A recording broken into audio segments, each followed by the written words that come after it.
Class 10th का mathematics और अध्याय नंबर 3। देखिए, आज हम देखने वाले हैं कि दो चर वाले रैखिक समीकरण युग्म को हल करने की विधियां। हमने पहले क्लास में यहाँ तक सीख लिया है कि जो ग्राफी विधि होता है उसे सॉल्व करना। ठीक है, हम लोग देख लिया कि ग्राफी विधि द्वारा दो चर वाले रैखिक समीकरण युग्म को हल करने की विधि, ये मैंने देख लिया कि अगर मेरे पास दो चर वाले रैखिक समीकरण युग्म है, जिससे कि मान लो इसका स्टैंडर्ड फॉर्म क्या होता है, a1x प्लस में b1y प्लस c1 इक्वल में 0 और a2x plus b2y plus c2 बराबर 0। तो इनको हम देखें तो ग्राफिक विधि से कैसे हल करेंगे। हमने देखा था यहाँ पे अगर इसका हम ग्राफ खींचते हैं तो ये एक लाइन प्राप्त होती है और इससे हमारे पास एक दूसरी लाइन प्राप्त होती है। अभी दो लाइन कैसे हो सकते हैं, या फिर वो एक दूसरे को प्रतिच्छेद करें इस प्रकार से, या फिर वो समांतर हो जाए, या तो फिर वो एक दूसरे क्या हो जाए, जस्ट ऊपर हो जाए। ठीक है, इस प्रकार से। और इनको मैंने देखा कि फिर इन्हें हम बार-बार ग्राफ बना के नहीं चेक कर सकते, इसलिए हमें इनका एक शॉर्टकट तरीका निकालना पड़ा कि अगर हम a1/a2 इक्वल में b1/b2 के नहीं आता है तो हम बोल देंगे कि मेरे पास क्या है, प्रतिच्छेदी है। और दूसरे में मैंने क्या देखा कि यदि a1/a2 ये बराबर आ जाए किसके, b1/b2, और ये बराबर ना हो c1/c2, तो समांतर होता है। फिर हमने देखा कि a1/a2 बराबर हो जाए b1/b2 और ये भी इक्वल में हो जाए c1/c2, ये मेरे पास क्या होता है, समपाती होता है। हमने कहा कि अगर प्रतिच्छेदी है उसके केवल एक हल होंगे, और अगर कम से कम एक हल प्राप्त होते हैं तो वो हमारे पास क्या होंगे, संगत होंगे। इसके बारे में बात किया। यहाँ पे हमके समांतर समांतर है तो इसमें कोई हल प्राप्त नहीं होगा, अगर कोई हल नहीं हो तो क्या होगा, असंगत होगा। और यहाँ भी हमारे पास क्या होगा, संगत होगा, क्योंकि ये कम से कम एक हल, बट यहाँ पे तो अनंत हल प्राप्त होंगे, तो इसलिए भी क्या होगा, संगत होगा। तो आज की क्लास में देखने वाले हैं कि बीजगणितीय विधि द्वारा दो चर वाले रैखिक समीकरण युग्म को हल करना। तो हम बात करें तो इसमें तीन विधियां होती है फिलहाल, लेकिन हमें एक विधि नहीं पढ़नी है जो कि हमारे पास क्या है, वज्र गुणन विधि है। हमें केवल इस क्लास में पढ़ना है, यानी कि इस क्लास 10th में जो हमारे पास सिलेबस आता है उसमें केवल हमें पढ़ना है कि प्रतिस्थापन विधि क्या होती है और विलोपन विधि क्या होती है, यानी कि सब्स्टिट्यूशन मेथड और एलिमिनेशन मेथड हमारे पास क्या होते हैं। तो चलिए क्लास को शुरू करते हैं। तो सबसे पहली विधि हमारे पास क्या होती है, प्रतिस्थापन विधि, यानी कि सब्स्टिट्यूशन मेथड क्या होता है हमारे पास। तो इसमें हम लोग क्या करेंगे, आपको मैं बताऊँ, अगर यहाँ पे हमारे पास दो इक्वेशन गिवन होंगे, उन दोनों को हम नाम देंगे कि ये इक्वेशन 1 है, इक्वेशन नंबर 2 है। फिर उनमें से, उन दोनों में से किसी एक का हम लोग क्या करेंगे, एक चर का मान निकालेंगे किसी दूसरे चर के पद में। तो फिर वहां से हम लोग क्या करेंगे, उसको सॉल्व करके आगे हम एक्स और वाई की वैल्यू को क्या करेंगे, निकालेंगे। ठीक है, तो यहाँ पे हमारे पास क्वेश्चन है कि एक्स प्लस वाई इक्वल में 7 और 3x माइनस वाई इक्वल में 9। हम क्या कर रहे हैं, इनको इक्वेशन नंबर 1 और इक्वेशन नंबर 2 नाम दे रहे हैं। ठीक है, अब हम क्या करेंगे, इनमें से किसी एक का, चाहे इसका किसी एक का यूज करके हमें एक चर का मान निकालना है दूसरे चर के पद में। ठीक है, सॉरी, हम क्या करें, इक्वेशन नंबर 2 का यूज कर रहे हैं, सॉरी 1 का यूज कर रहे हैं यहाँ पे। तो यहाँ पे क्या, y की वैल्यू क्या, y इक्वल में क्या हो जाएगा, यहाँ पे अगर हम y को रखेंगे तो 7 यहाँ माइनस एक्स हो जाएगा। इसको हमने नाम दिया इक्वेशन नंबर 3। ठीक, अब हम क्या करेंगे, इक्वेशन नंबर 3 से y की वैल्यू हम लोग पुट करेंगे इक्वेशन नंबर 2 में। तो क्या हो जाएगा, 3x सेम रहेगा, y के स्थान पे क्या रखेंगे, 7 माइनस एक्स, वाई के स्थान पे 7 माइनस एक्स, माइनस बाहर हो जाएगा, 7 माइनस एक्स इक्वल में 9 हो जाएगा। फिर हमने क्या किया, माइनस का मल्टीप्लाई कर दिया अंदर, तो क्या होगा, 3x,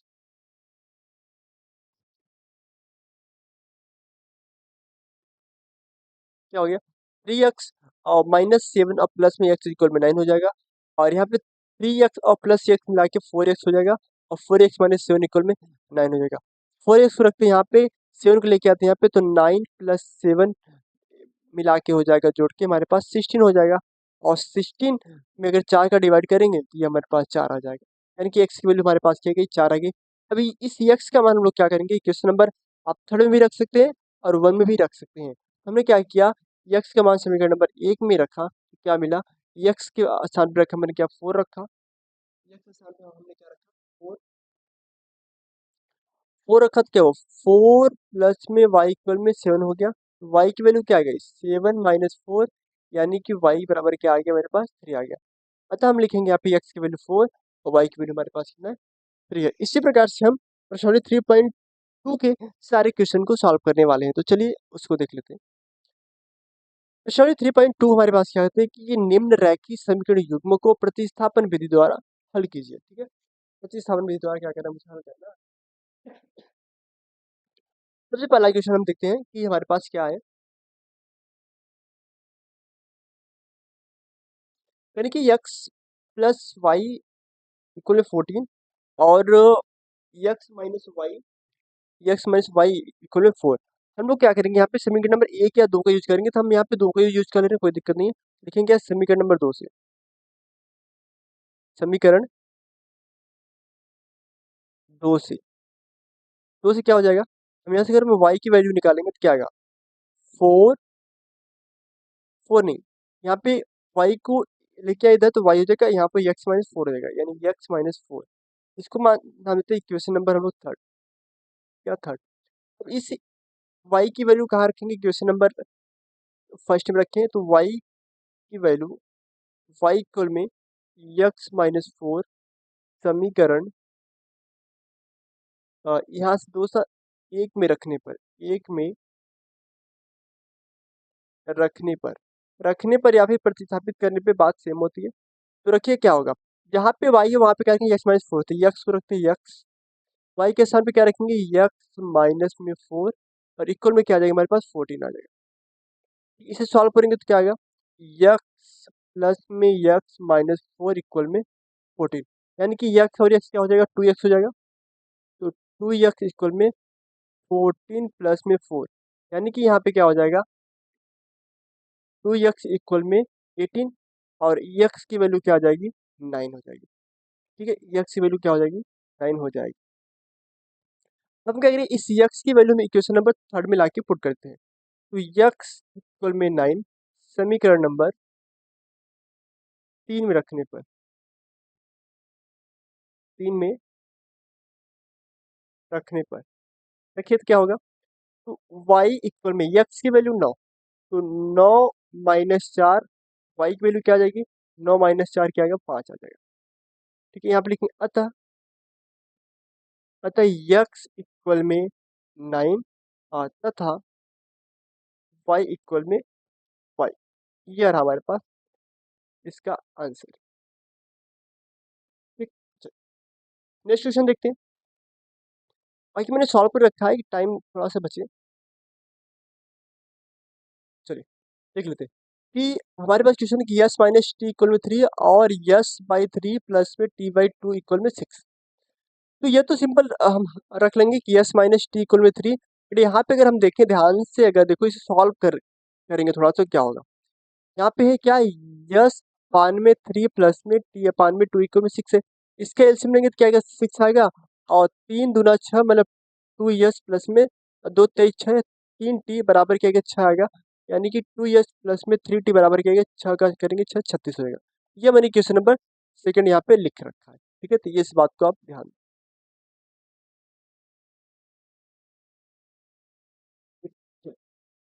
अभी इसको मानते हैं क्वेश्चन नंबर 2, इसको फर्स्ट इसको 2।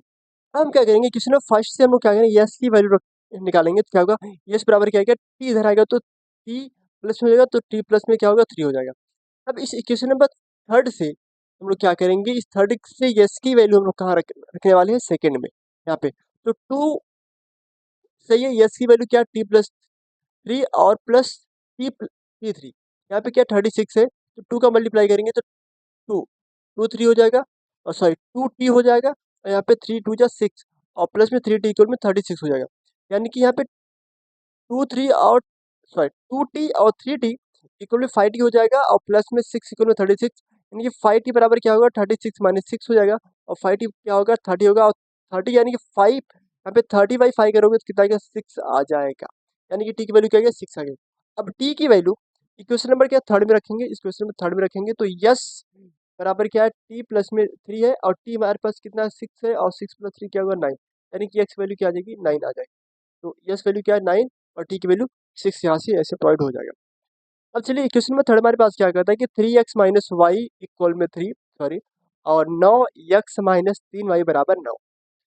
ठीक है, इसको इक्वेशन नंबर फर्स्ट सॉरी समीकरण नंबर 1 और समीकरण नंबर 2 मानते हैं। तो समीकरण नंबर 1 से हम लोग क्या करेंगे, y की वैल्यू निकालें। तो y इक्वल में क्या आ जाएगा, तो y को लेके आए इधर प्लस हो जाएगा और 3 को लेके इधर 3x माइनस 3 हो जाएगा। तो y की वैल्यू क्या आ गई, 3x माइनस 3। इसको मैंने मान लिया इक्वेशन नंबर 3 मान लिया। अब समीकरण 3 से y की वैल्यू हम लोग क्या रखने वाले, समीकरण नंबर 2 में रखेंगे तो क्या होगा, तो y की वैल्यू रखेंगे यानी कि 3, 9x तो सेम रहेगा और माइनस 3 को रखते बार y की वैल्यू 3x माइनस 3 बराबर 9 हो जाएगा। माइनस 3 का मल्टीप्लाई करेंगे तो क्या हो जाएगा, 3x रहेगा माइनस और प्लस माइनस 3 त्रिका 9x और माइनस माइनस प्लस हो जाएगा और 3 त्रिका 9 बराबर 9 से 9 कैंसिल यानी 9 बराबर 9। ये तो दोनों सेम आ रहा है यानी कि ये कथन हमारे पास जो ऊपर दिया गया है क्या है, सत्य है। ये कथन सत्य है, अतः समीकरण नंबर 1 का जो प्रत्येक हल है इसका जितने भी हल होंगे वो समीकरण 2 का हल होगा। यानी कि जितने हल इसके प्राप्त होंगे वही हल इसके भी प्राप्त होंगे सेम। अतः इसके अपरिमित रूप से क्या होंगे, बहुत सारे हल होंगे, क्योंकि अ, जब इसका हम ग्राफ खींचेंगे तो ये कुछ ऐसा प्राप्त होगा। आप यहाँ पे चेक भी कर सकते हैं, ये क्या होगा, यहाँ पे A1/A2 कितना आ रहा है मेरे पास 1/3 और B1/B2 कितना आ रहा है देखेंगे तो 1/3 आ रहा है और C1/C2 हमारे पास कितना आ रहा है 1/3 आ रहा है। यानी कि यहाँ पे A1/A2 बराबर B1/B2 बराबर C1/C2 आ रहा है। और इसके जो इसका जो मिलता है हमारे पास ग्राफ मिलता है क्या होता है, ऐसा कुछ मिलता है, एक के ऊपर एक मिलता है ऐसे। ठीक है, ये मेरे पास जो इसके अपरिमित रूप से अनेक हल होंगे क्योंकि ये संपाती रेखा है हमारे पास है। ठीक, ये रही बात, इसको इरेज कर दे नोट्स के लिए आप।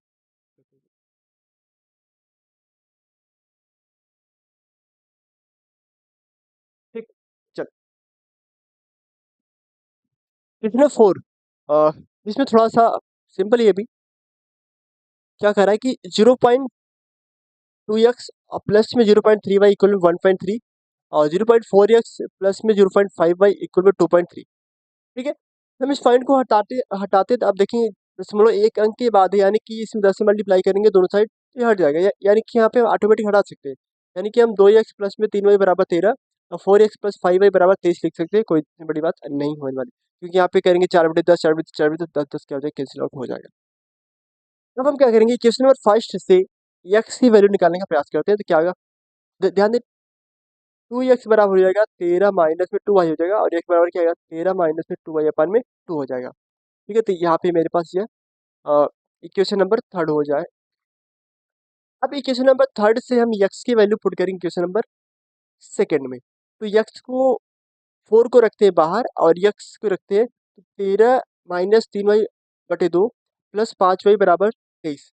अब 2 दूना 4 2 हो जाएगा, 2 का करेंगे मल्टीप्लाई 13 में 13 26 और 2 का 3 में करेंगे 6y प्लस में 5y बराबर में 23। ठीक है, यहाँ पे यहाँ पे करेंगे तो क्या होगा, माइनस 6y और प्लस में 5y यानी क्या आएगा माइनस वाई आएगा और यहाँ पे 26 बराबर क्या आएगा 23 आएगा। अब यहाँ पे माइनस वाई बराबर 26 को लेके आए थे तो माइनस हो जाएगा 26 यानी कि वाई बराबर आएगा -3 और माइनस से माइनस क्या कैंसिल आउट हो जाएगा यानी कि वाई की वैल्यू क्या आ गई 3 आ गई हमारे पास।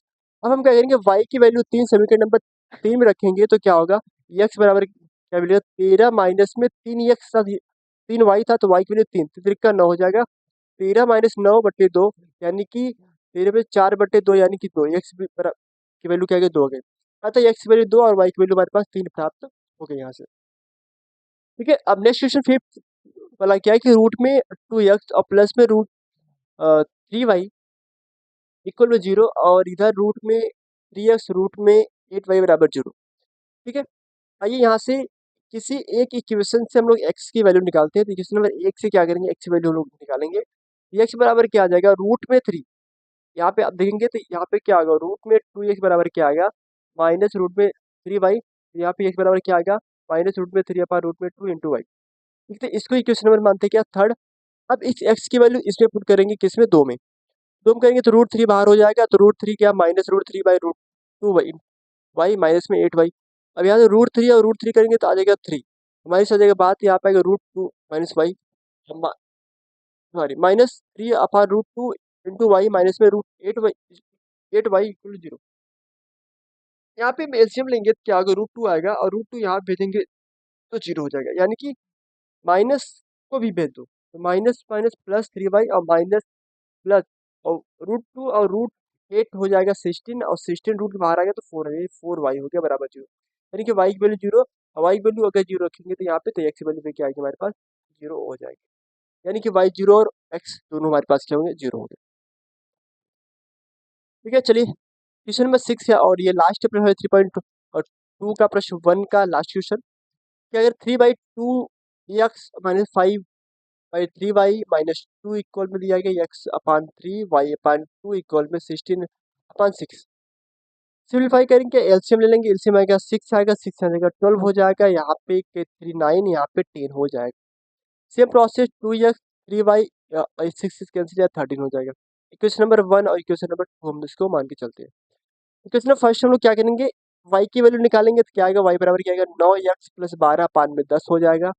इस y की वैल्यू क्वेश्चन नंबर सेकंड में पुट करेंगे, तो क्या आएगा मेरे पास 2x प्लस में 3 और 9x + 12/10 और 3 का मल्टीप्लाई करेंगे, यहाँ पे क्या हो जाएगा तो 2x और 9 3 27 और प्लस और 12 23 36 हो जाएगा और एलसीएम लेंगे तो क्या आ जाएगा मेरे पास इसका 10 एलसीएम आएगा, 10 गुना 20x हो जाएगा और यहाँ पे 27 + 36 हो जाएगा बराबर 130, यहाँ पे आएगा तो 130 हो जाएगा। यहाँ पे जोड़ेंगे इसको 47 + 36 बराबर 130, 47 बराबर 130 माइनस 36 करेंगे 47 x इक्वल में 94 और x बराबर आएगा 2 आ जाएगा। यानी कि x की वैल्यू 2, x की वैल्यू 2 रखेंगे क्वेश्चन नंबर थर्ड में रखिए तो भैया 2 9 दूनी 18 12 18 हो जाएगा हमारे पास 30/10 यानी कि 30/10 यानी कि 10 जीरो कैंसिल, y बराबर 3 यानी कि x बराबर 2 और y बराबर 3 हमारे पास। नेक्स्ट